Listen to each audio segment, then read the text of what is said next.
Salut à tous, aujourd'hui on va parler de pH. Alors le pH, on va parler particulièrement dans le corps.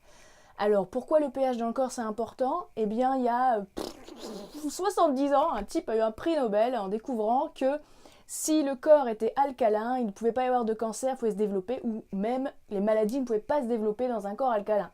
Alors aujourd'hui on va chez le docteur, il diagnostique un cancer, mais jamais il parle à son patient du pH. Pourquoi? Je ne sais pas. Le pH, on le mesure comment? Facile, il suffit d'acheter des petits papiers, on fait pipi dessus et il change de couleur. En fonction de la couleur, on connaît son pH. Donc si ça va vers les rouges, c'est acide, ça va vers le 7, c'est-à-dire que c'est neutre, c'est alcalin, c'est bien. Et puis si ça va au-delà, c'est alcalin, mais il ne faut pas aller trop haut en fait. Le mieux du top, c'est 7,365. Le problème avec le pH, c'est que c'est une échelle exponentielle, donc il faut multiplier toujours par 10. Donc ça veut dire si vous mangez quelque chose d'acide, il va falloir manger 10 fois plus pour monter vers l'alcalinité. Alors, comment changer votre pH en fonction de la couleur que vous obtenez? En fait, c'est simple, il suffit d'adapter votre alimentation. Il y a des aliments qui sont plus acides et des aliments qui sont plus alcalin. Alors par exemple, vous allez dire, ah, le citron super acide. Faux, le citron est acide, mais une fois qu'il est dans votre corps, ça devient alcalin. Votre corps s'alcalinise grâce au citron. Donc se presser un citron tous les matins dans de l'eau, c'est génial, parce que ça aide votre corps à aller vers l'alcalinité. La tomate, c'est pareil, c'est acide, mais quand on la mange, blabla, pareil comme le citron.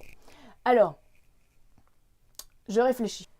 Ok, j'ai fini de réfléchir. Donc, en gros, tout ce qui est cadavres d'animaux, en gros, tout ce qui est sucre, produits raffinés, produits que vous achetez dans des boîtes avec des listes d'ingrédients qu'on n'arrive pas à lire, tout ça, c'est acide. L'alcool, acide, les sodas, acide, les fritures, acide.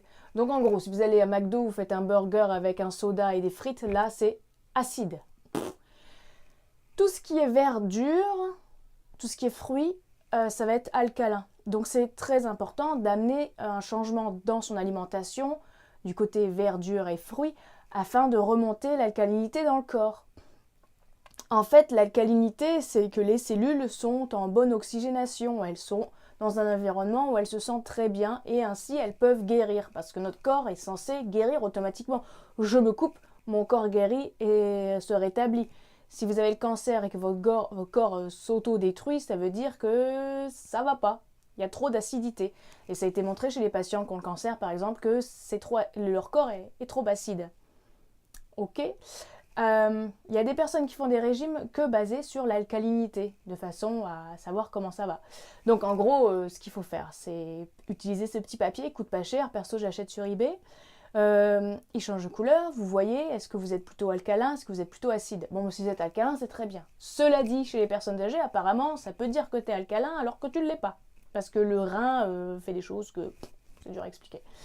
Donc, vous faites votre petite affaire, vous écrivez votre pH, et puis vous faites ça pendant une semaine, matin et soir. Et puis ça vous donnera une moyenne de 7 semaines. En gros, vous avez mangé comme ça, vous avez obtenu tel pH. Vous pouvez dire, tiens, dimanche, j'étais plutôt relax, j'ai mangé une salade, mon pH a monté.